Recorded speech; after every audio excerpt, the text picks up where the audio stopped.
Hello, everyone. My name is Holly, and I will be one of the English trainers for this hour. In this class, we will concentrate on doing a reading and vocabulary exercises that will allow you to speak about a specific topic. In this respect, we'll be talking about a man who basically runs. That's his leisure activity. And and we will read an article. Let me show you the material. Um, Start out with a warm-up discussion. We'll look at some key words. Then we will read an article about this man who basically runs all the time. And then we will look at some vocabulary. We'll go through some grammar. Do some grammar, and then we will do a talking point. So we have a little bit of everything in this class, which is, reading, which we'll practice, where you can practice pronunciation and comprehension, vocabulary, speaking, and also listening. So there's all kinds of different skills that you can practice in this class. So we will be reading an article called On the Run, about a man who pretty much runs all the time. There's marathons and then there's ultra marathons. So that is what we will be doing today. Just to let you know a little bit about who I am, my name is Holly, and I am actually from Idaho, where I was raised. I have been living away from Idaho for a long time, and about 5 years ago, I returned to Idaho. I lived in South Korea, moved there in 1994, where I started teaching English as a second language. And then I moved to Finland in 1998, and I lived there for 11 years.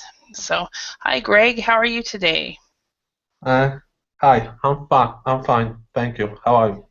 Oh, pretty good. So, what time is it in the UK right now? It is 7 p.m. 7 p.m. Okay, that's what I was thinking, but I wasn't sure. So that means it's 8 p.m. then in Poland and Probably 8 p.m. yeah, okay. Yeah, because sometimes it seems like it's 2 hours difference and sometimes 1 hour. I'm never really sure. So That is um, that is not so annoying. I don't know if you did it in the United States, but sometimes we, changing the time by, changing the time 1 hour forward, 1 hour backward. That uh-huh.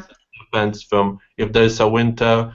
Usually, if the government made this decision that you should change the time to just if there will be 7 p.m. then we made the change that will be 8 p.m. because we just want to have a longer day. I don't know if you do it in the United Yeah, States. yeah, we do. We call it daylight savings time. Mm-hmm. What it's called in English. And I don't. When do you guys do it in Europe, actually? How to say when it started? I think long time ago. Okay.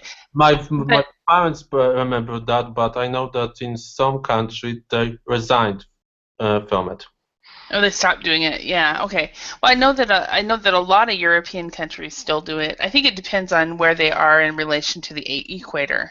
I yeah, Um, I remember the funny story when there was lectures and the lecturer said, "Okay, the lecture is over, you can go." And so most of the people waiting on the door, one person just grabbed the handle, and the person said, "Oh my God, what am I doing?" Everyone came back.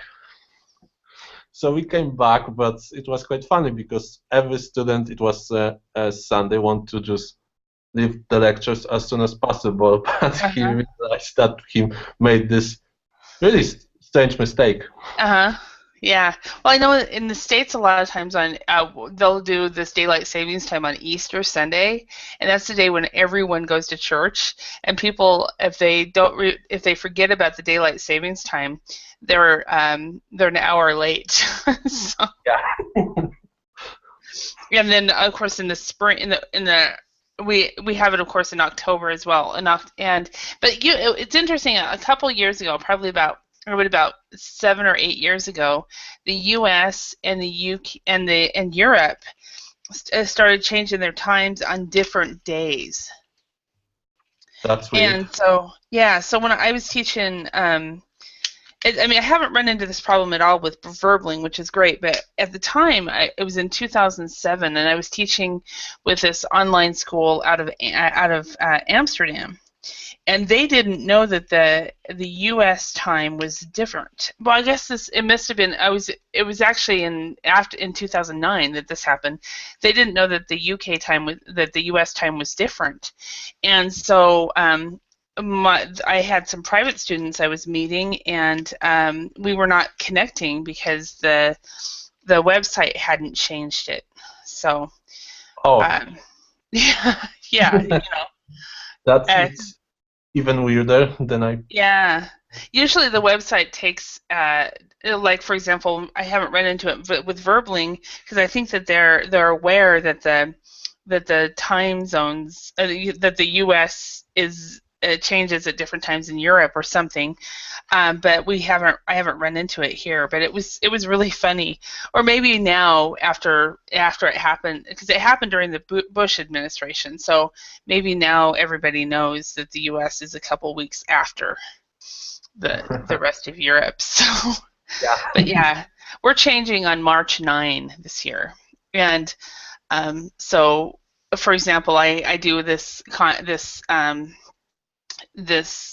project with some Japanese people every week, and they don't do any daylight savings time. So instead of at 7:30 p.m. when it changes, it will be 8:30 p.m. for me. So that'll be nice. But anyway, what we're going to do is we're going to read an article, and I don't know, you might have a private lesson today. So I checked the class this morning, and there were 5 people signed up for the class, and then when I came back right before, only 1 person was signed up, and it looks like 3 people have reserved now. So maybe because there are other classes. Maybe. Yeah. I think there was one that was added this morning or something. So, Yes. and this is reading where the others are speaking. So. Yesterday there was, I think, 4 classes on Verbling. So one of the teachers has quite surprised because I joined as a first person. Later, I think a couple of other people, but I don't know. Maybe there's not too much community behind Verbling when there are 4 classes at the same time. What do you mean by community? Group of people who are members of the website. Yeah. Yeah, I don't know. Usually what I've noticed when there's 3 or 4 classes when I've taught before, my classes are always full. So it's usually when it's late at night, when Europe is asleep and Brazil is heading to sleep, that's when the classes are actually quite small, because Asia, there's not as many Asians or North Americans, which are the only ones awake. So anyway, let's go ahead and look at this activity. This is about a ultra marathon runner. Are you familiar with marathon running?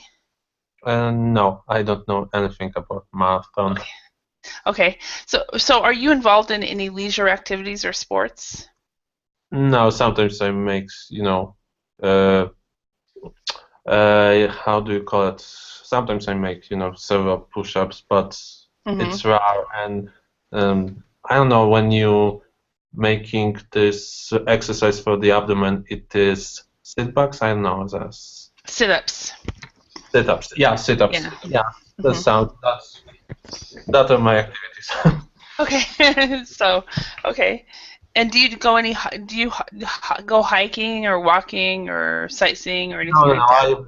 No. A couple of years ago I tried to make running, but I don't know. I didn't feel it is what I want to do. But I see many people in the UK that they making this kind of exercise, that they just running around the city. Yeah, yeah. Hi, Ken. How are you today? Yes, I'm fine. How are you? Very good. Welcome. So, question for you: are you involved Mhm. in any leisure activities or sports? How Mhm. often do you take part in or practice them? I often go to swimming pool, and Uh-huh. I often walk. Mm. Uh, and I often go to the beach for Mm-hmm. walking or Mm-hmm. watching scenery there. Mm-hmm. Yeah. Okay. Yeah. And when I was in Finland, I was involved with a lot more. I walked everywhere I went. Mhm. Um, I took the dog on a walk several times a day. Um, I went swimming quite often. And since coming here to the States, I've gotten very lazy because the dog has a yard he can go out into. And so I go swimming periodically, and that's about it. So I need to get better about this. Mhm. And So, but in the winter time, sometimes outside it's too cold to walk, so I hmm sometimes walks inside the shopping mall.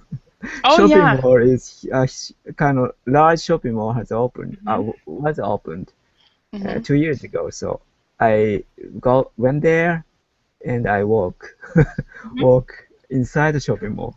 Yeah, I have a when I was in graduate school, I was in Illinois, and I met this one lady. Every week, I met her, and we would walk. We would either walk around the lake or we would walk up and down the shopping center. And there were a bunch of other people that did the same thing, all in their Uh-huh. tracksuits, and I see. so it was really funny. I don't know if the malls in this area do open the mall up for people to walk in. They probably should. So, um, do you know if they do that in the UK, Greg? So do what? Because I can't really Open the translate. shopping. Do they open the shopping malls for people to walk in? You mean like a special day, some kind of reduced price or something like that? No, no. So that people can just there was a shopping mall when I was in graduate school back in the mid to late 90s. Um, every morning before the shops opened, they opened their doors so that people could walk up and down basically walk up and down the halls so that they could get exercise Oh when it was no, indoors. I didn't see You've some never seen some. that? Okay. No, I'm actually one of the people when I see the big shop, the mall or something like that. I deliberately try to you know find everything what I need and later just you know go out from this store because I Okay. don't like. Okay, you stay away from them as much as possible. Okay. Hi, Ozma. How are you today?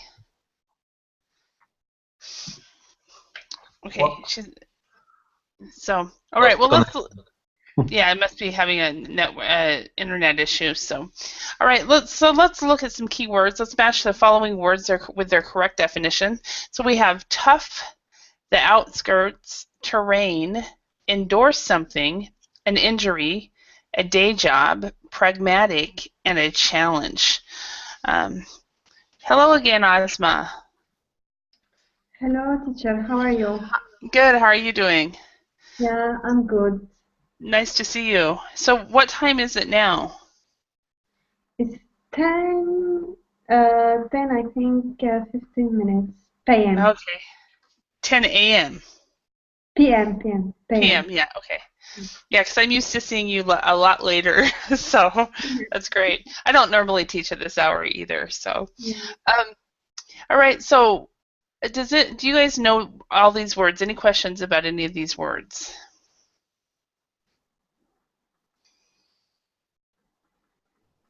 Okay. I don't know terrain, Terrain. terrain. Yeah. Um, terrain has more to do with kind of a scenery. Mhm. If you have a scenery in maybe it's a rocky terrain or a mountainous terrain or something like that. That's usually what it's about. It's about the outside. So this is, for example, an example of terrain right here. Okay. And different, this is, of course, the terrain is just a field. Okay. All right. So let's start with the definitions and see if we can match these. Ken, could you read letter A? Okay. A geographic area, for example, desert or mountains. I think it's a terrain. Okay. It's a terrain. All right. Thank you. Ozma, could you match one? Difficult, tough. First one. B1. Yes, difficult and tough. Excellent. All right, and Greg, could you read letter C?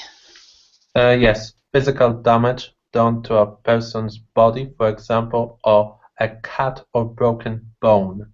So that will be an injury. An injury, perfect. Injury, okay. All right, and D, Ken. Okay, solving problem in a practical way. 7, pragmatic. Yes, if you're very pragmatic, you're being very practical. So, Asma, can you read number Yes. E? Okay, something difficult that needs a lot of skill, strength, etc. to achieve.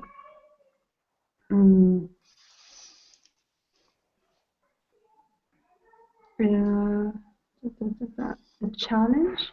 Yes, a challenge. Perfect. And Greg, F. F, the area of a city that are far away from the center, it will be the outskirts. Yes. Okay, and then just a simple question, because I was confused about one word. It is city in the US or city? Oh, as far as how to pronounce it, city. Yeah, because you say D or T, because when someone said New York City and put a stress on the city, it sounds like D. Yes, city. The city of Boise. I've never thought about it. The city of Nashville. Yeah, I think the T is like a D in city. In fact, I know it is. Okay. Yeah. Thank you. Good question. Something I'd never think about. Because I think when we hear city, we don't have a problem with it. It's not. It's kind of like people accept two different pronunciations, and so nobody hears it. So good job. Good that you noticed it. Okay. All right. G. Ken, could you read that one? To say that you use or like a particular project in order to promote it. 4, endorse something. Yes, endorse something. And a lot of celebrities will endorse things. Okay. And then, of course, H is a work that you do to earn a living and which allows you to take part in a secondary activity or hobby, which is H. Okay. All right. So, yeah. Any questions about any of these words?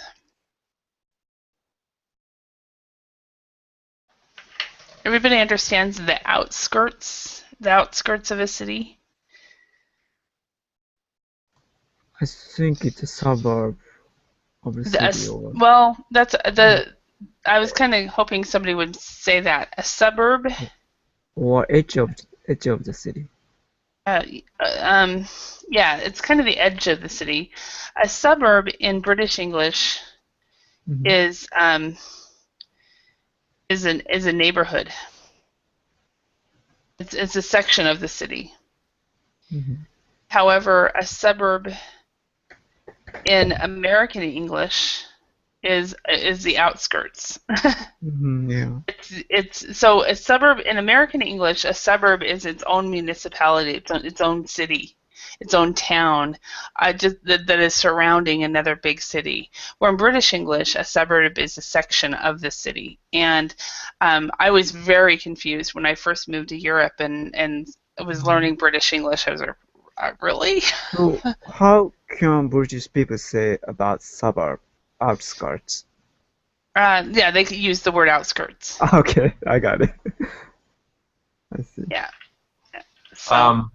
Just out of topic, the question: Uh-huh.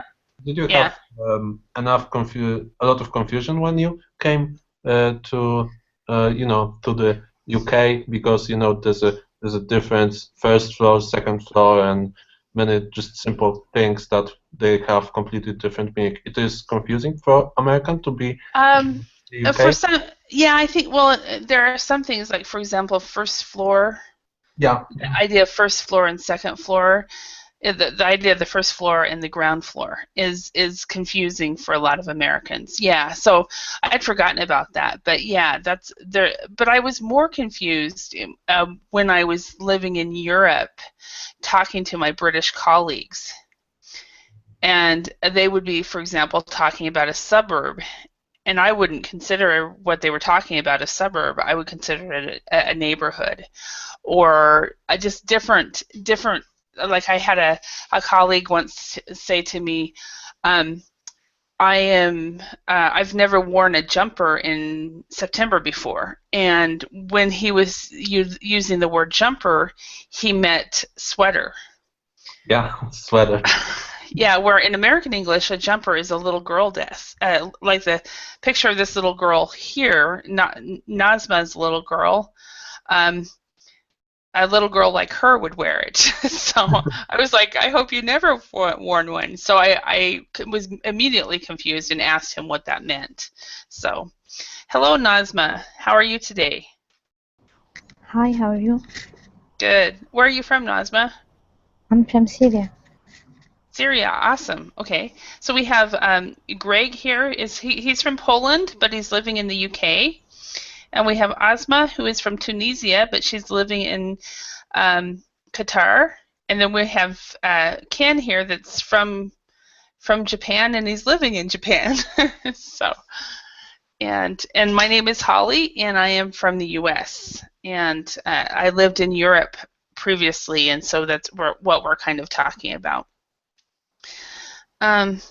All right, so what we're going to do now is going to do a reading. So we're going to read the article on the next page about Dean Karnazes, a so-called ultra marathon runner. So let's answer the questions below. Number one, how did Dean Karnazes become involved in long-distance running? In what ways are ultra marathons different from conventional marathons? Number three, how many people take part in ultra marathons? Number four, what natural attributes help Dean Karnazes to run very long distances? Number five, how does he prepare for a running event? Number six, how does he earn a living? How does he want to make money in the future?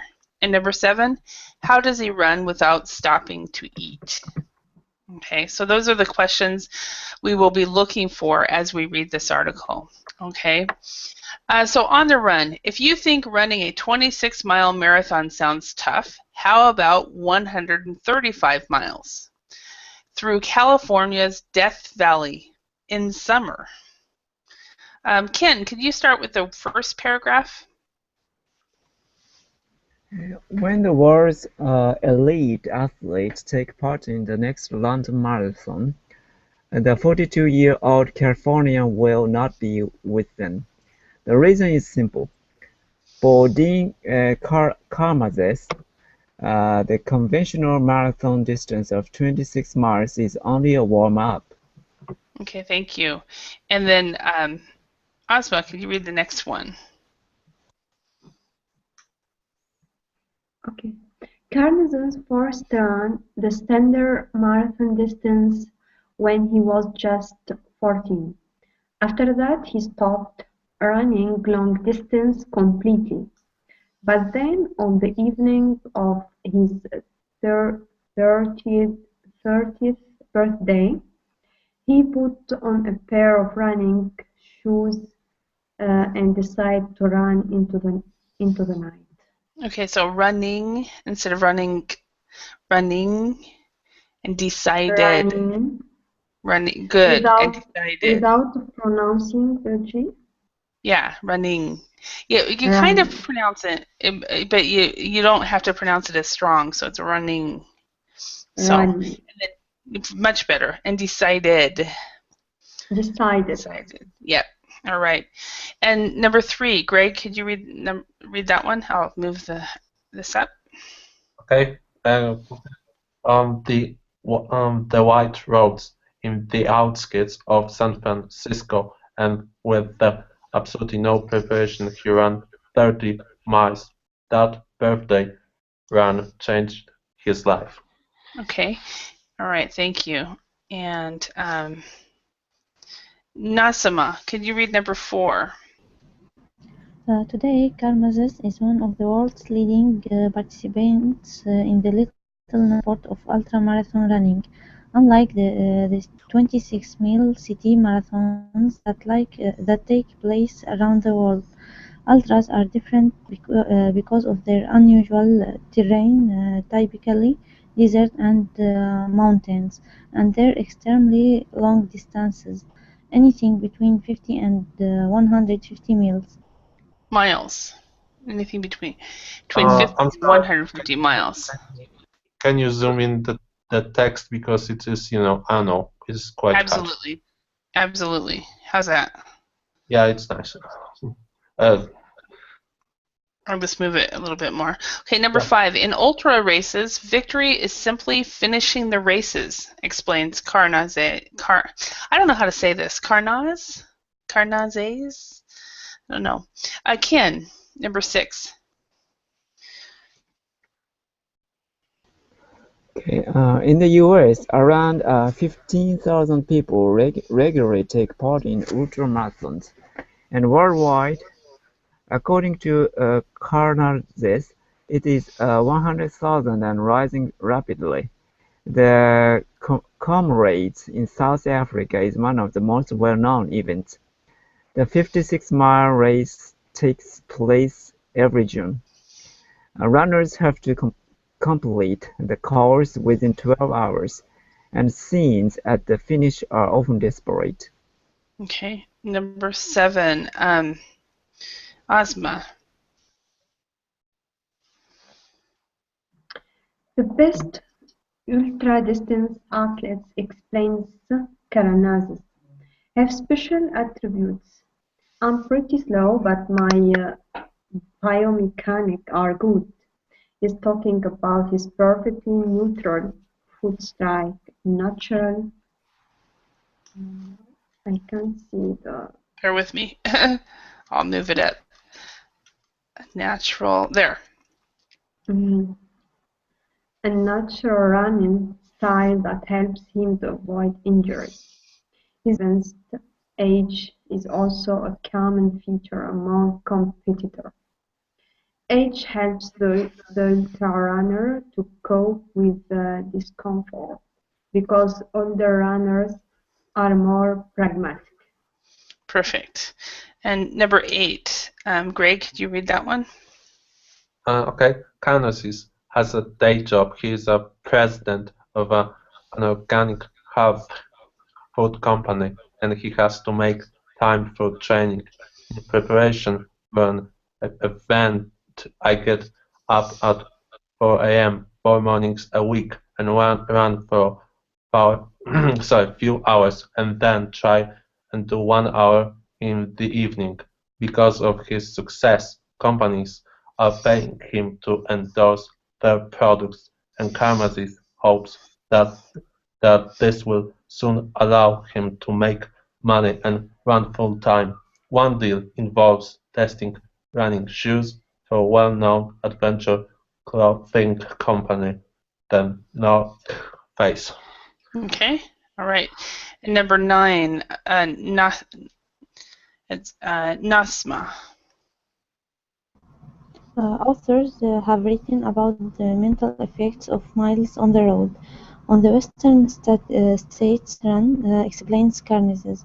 You run the first 50 miles with your legs and the next 50 with your mind. I've fallen asleep a number of times. Once I woke up running down the middle of the road. The movement becomes automatic. You just switch to autopilot. Autopilot. Okay. And one run was a 350-mile non-stop loop of San Francisco's Bay Area, a challenge which took an incredible 80 hours and 44 minutes. You only stop to change your shoes. I pee, drink, and eat while I run, says Carneses. If you're running for 3 days straight, you can't just eat energy snacks, so I eat pizza. I carry a phone and a credit card. I tell the delivery guy where I'm going to be in 20 minutes, and he meets me on the corner. I actually saw a documentary about this type of running several years ago, and he was actually doing that. He met somebody picked up a pizza and went on about his day, went on his run. So it was amazing. Are there any words or phrases that you guys do not know that we just read?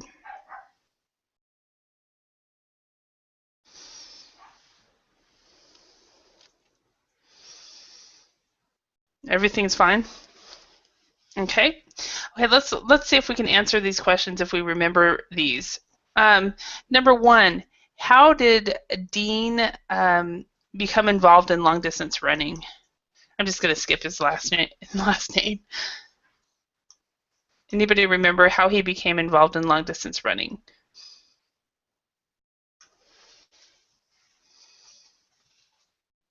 When he was, I think, 14, he started to run on long distance. Mm-hmm. That's what I remember. Okay. All right. Does anybody else remember anything? Maybe he started running on his birthday. Mm-hmm. He decided to run 30 miles on his 30th birthday. Is what he did. And so in what ways are ultra marathons different from conventional marathons? Does anybody remember? They're longer, so the distance in typical marathon is just a warm-up for the ultra marathons. Perfect.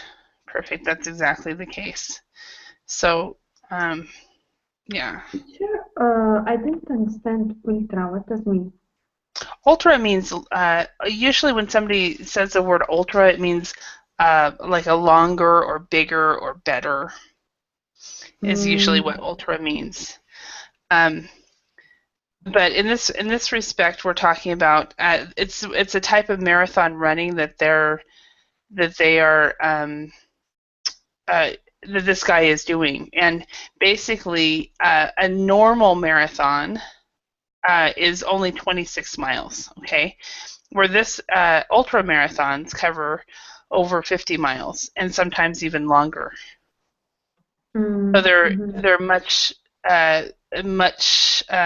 more difficult for most people. So, all right. So conventional marathons cover 26 miles. Ultra marathons cover over 50 miles. Conventional marathons take place in cities, whereas ultras take place on unusual terrain, such as deserts and mountains. With ultras, victory is finishing. So, okay. Anybody remember how many people take part in ultra marathons? Does anybody remember that number? 100,000 people worldwide, but in the US, 15,000 people. Perfect. All right. And then What natural attributes help Dean to run at very long distances? I'm just going to skip his last name because I can't say it. So, anybody remember? What were the things about him that helps him? Strike. Okay, so I think I know. As he said something that he is slow, and then he mentioned about his age, and there's something with his body that biochemics are not. There's word that I can't remember. That's yeah, basically. I think teacher, because she is like a former player and she has a long experience. She can cope with any problem. Okay, because of his advanced age, yeah, because he can be really pragmatic and he can cope with all the different problems, yeah. Yeah. Yeah, and so maybe the natural running style also helpful. Yeah, and so something about his feet. He has a natural running style with his feet, so it helps with his biomechanics or something like that, which is what Greg was saying. Yeah. Okay, and how does he prepare for a running event? Wake up early in the morning and running. I forgot how many miles. Okay. Anybody remember? Yeah, she get up early. I think at 4 a.m. Yeah. Yeah, he gets up very, very early in the morning and runs before work and then runs after work. And how does he earn a living? And how does he want to make money in the future? He's a president, maybe owner of the health food company, and if he won't, maybe some company endorse his company's product or something. Yeah, he wants to make money in the future by endorsing products so he can run full time. So, okay, and then number 7, how does he run without stopping to eat?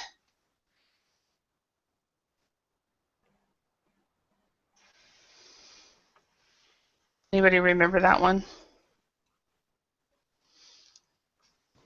Maybe he, how can I say, become autopilot mode. His body automatically moves. Yeah, that's amazing. You know, as running down the street and fall fast asleep. So scary too. Also, he carries a phone and credit card to order pizza. Oh yeah. So that's also amazing to me in a lot of ways. You know, he can eat a whole pizza because he's running so much. Most of us, you know, we shouldn't be eating more than 1 or 2 slices, and he eats a whole pizza. So, all right. Yes. How does he earn a living? Means it's like a slang or what? To earn a living. Okay, then to earn a living could be an idiom. I hadn't even thought about that. But to earn a living means to you know, what is his job? Okay. So, like for example, if somebody says to you, Asma, how do you earn a living? You would say, well, I am a journalist. Okay. Kind of question. Yeah. So, and another question, and on the same vein, somebody might say, instead of earn, they'll say, what do you do for a living? Would be the same question. So, and as long, which is long for what do you do? So, if somebody says to you, what do you do? They're actually meaning what is your job instead of what. Like one time I remember I wasn't teaching at the time, so I couldn't correct it. But I asked somebody, what do you do? And he looked at me. I'm on vacation right now. So he was thinking I was asking, what are you doing right now? And instead, I was wanting to know what he did for a living. But of course, since it was a social situation, being an English teacher, I still couldn't correct him, even though I really wanted to. So, all right. Culture. Excuse me? Yeah, different culture. Yeah. Yeah, because now in your culture, do people ask what people do for a living? Is that normal or? No, directly. Uh-huh. What is your job? Uh-huh. Yeah. Because I found in Finland also it was very rare for people to ask what you do. But what I found was very interesting in Finland, people would ask a question that in the States we would find very strange, and that is, how much do you pay for your home? And what is your rent? And or what is your mortgage payment? Mm-hmm. And why it is strange? Excuse me? Why it is strange for Americans? Because normally the one thing that you don't talk about, right, is money. Like, how much do you make, right? And in the States, at least in my culture, your living situation for a lot of people is usually 25% or a 1/4 of what you make.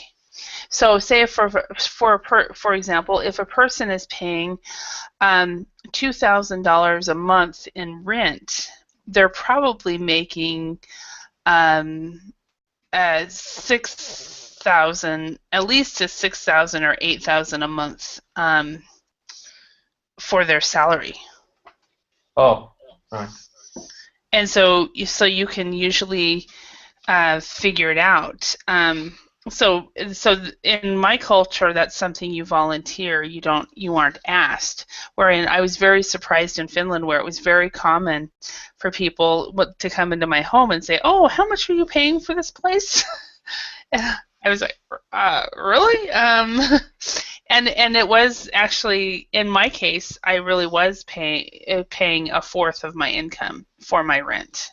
So I don't know if it's the case, and right now I'm not, though. So it's a whole different situation. But all right, what we're going to do is we're going to talk about do a little bit of grammar. Let's complete the following sentences from the article by putting the verb in brackets in the correct form. So number 1, he stopped what long distances?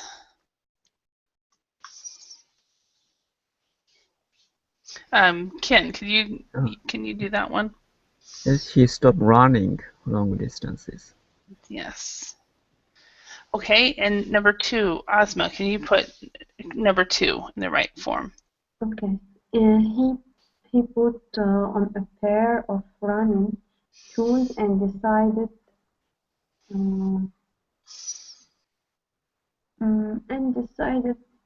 run into the night. To run into the night. Okay, and number 3, Greg, could you do that one? Natural running style that helps him to avoid injuries. Okay, helps him, to avoid injuries. Okay, and number 4. Excuse me? We can't say avoiding. And the reason for that, there's 2 reasons for that, and the reason I hesitated actually is because I don't like the 2 here. But the reason for that is you're thinking usually when you have the ing form, that's a continuous tense, and what I call the right now tense.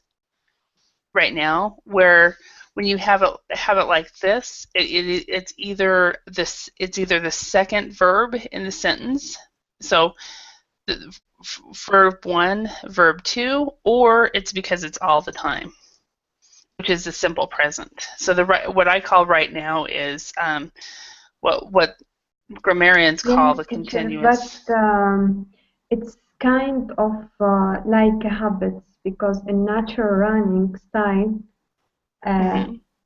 means something will continue, you know. So that's why I suggested. Yeah. I asked you this question if it's possible or not. No, it's not. No, it helps them avoiding. No. But I had a problem with putting 2 there, but it is correct to put 2. I just don't like it personally. So, number 4, Ken, could you do that one? Colonizes hopes that this will soon allow him to make money. Perfect. To make money, okay. And number 5, Greg, and no, Asma. Sorry. Okay. One deal involves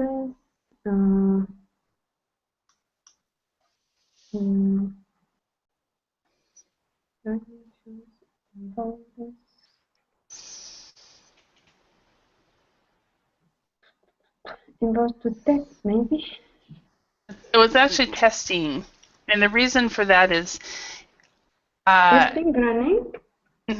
Testing running shoes, because running shoes are, you could say one deal involves testing sneakers, or one deal involves testing trainers. Okay, so running is not a verb here. It's the name of the product. So, okay, number 6, Greg. Once I woke up, running down. Once I woke up, running down the middle of the road. Perfect. Okay, and number 7, Ken. You only stop to change your shoes. Only stop to change your shoes. Okay, let's complete the rules below with infinitive or ing form. Okay, so Asma, can you try number 1? Okay. When one verb follows other verb,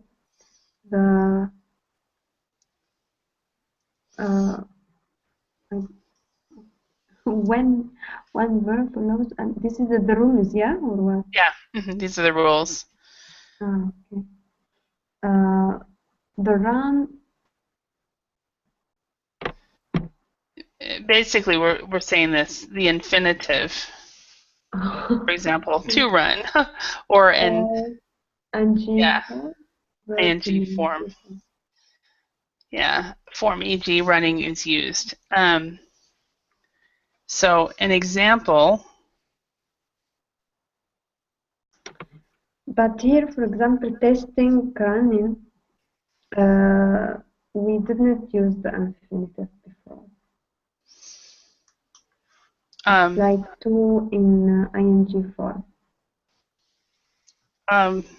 Excuse me? It means in one example, I think the fourth example. We have testing, and after that we have running. Yeah, but this isn't a verb. The running this is an adjective. Running shoes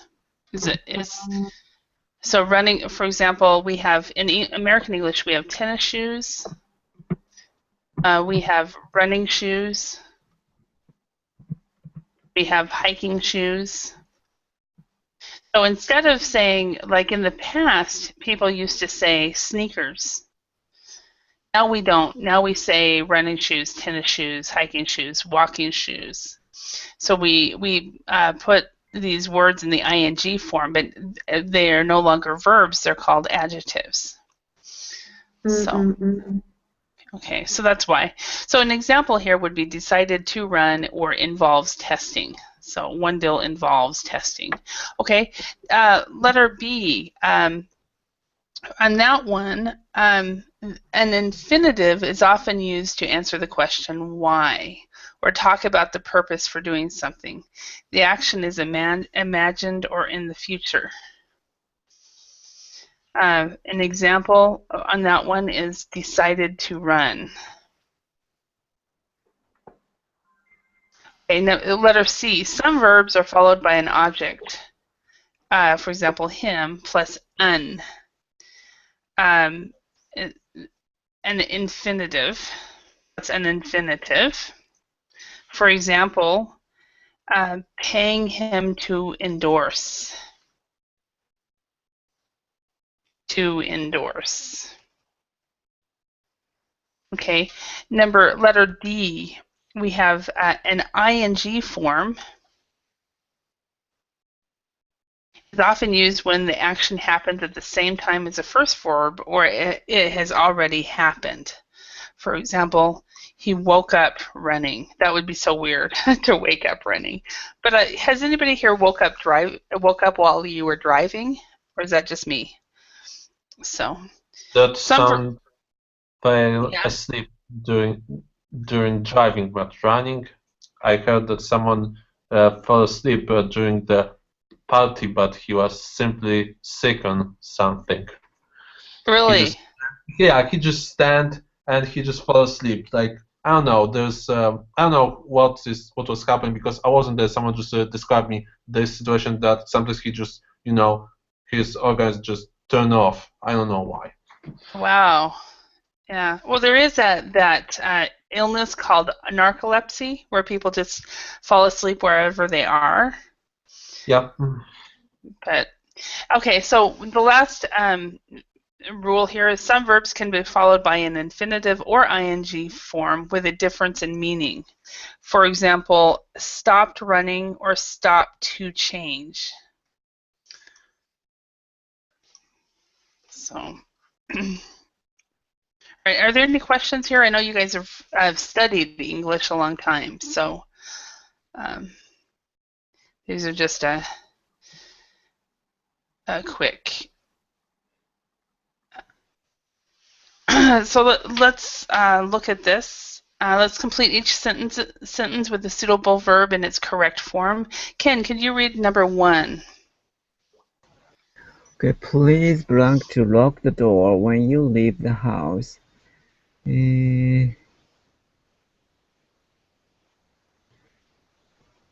Please remember to lock the door when you leave the house. Yes, please remember. Okay, Osman, number 2. Okay, don't set your alarm before you go to bed. Don't forget to set your alarm. Yes. And number 3, Greg. Pat gave up smoking 5 years ago. Perfect. Okay, number 4, Ken. I really enjoy meeting new people when I travel. Okay. And number 5, Asma. As a child, Tom always became an astronaut. Always. I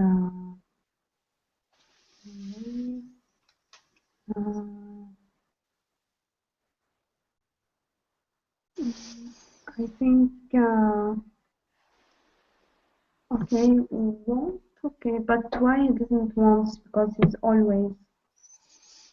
He always wanted. He always wanted for so it's a way of saying that this is something he as a child he wanted to do. Mm-hmm. So we always we don't use the present because it's like general.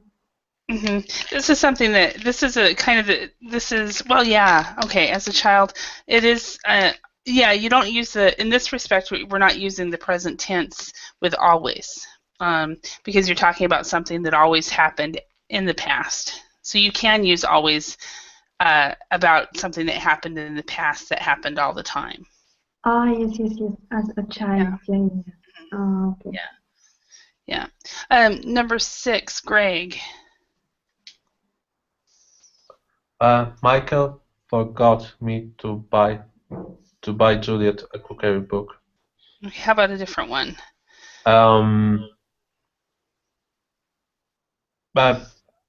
Advise me? Yeah, and Michael advised me. So he suggested, or he told. Yeah, right. Yeah.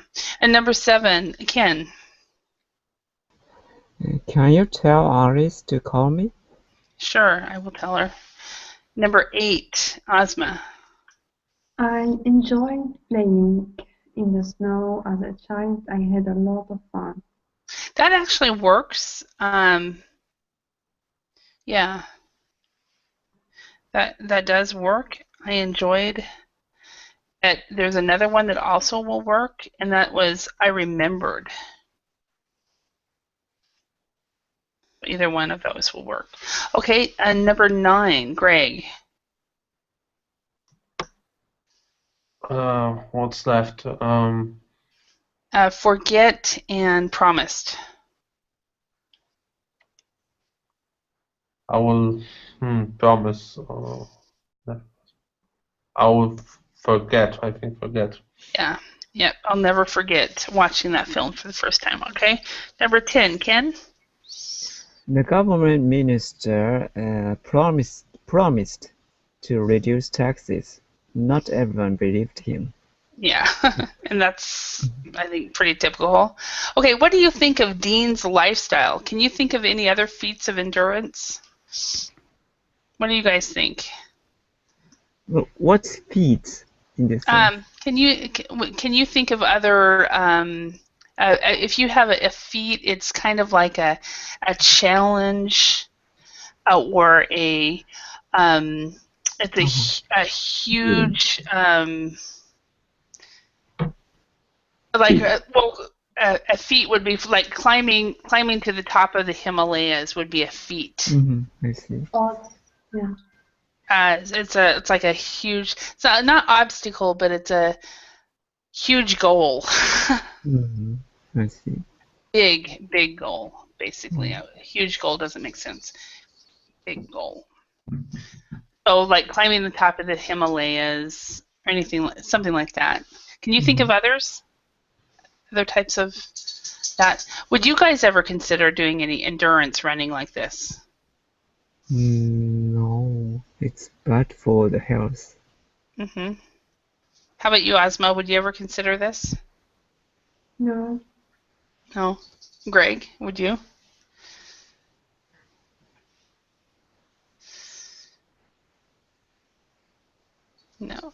No. And I think at one time I probably would have considered it, but I don't think I would anymore. But when I was younger, it's something that I definitely would have considered. So, all right. Well, I want to thank you for your participation. I hope you learned some new words and phrases, and I'll see you then in another class. Thank you very much. Okay, thank you very much. Thanks. Bye. Bye.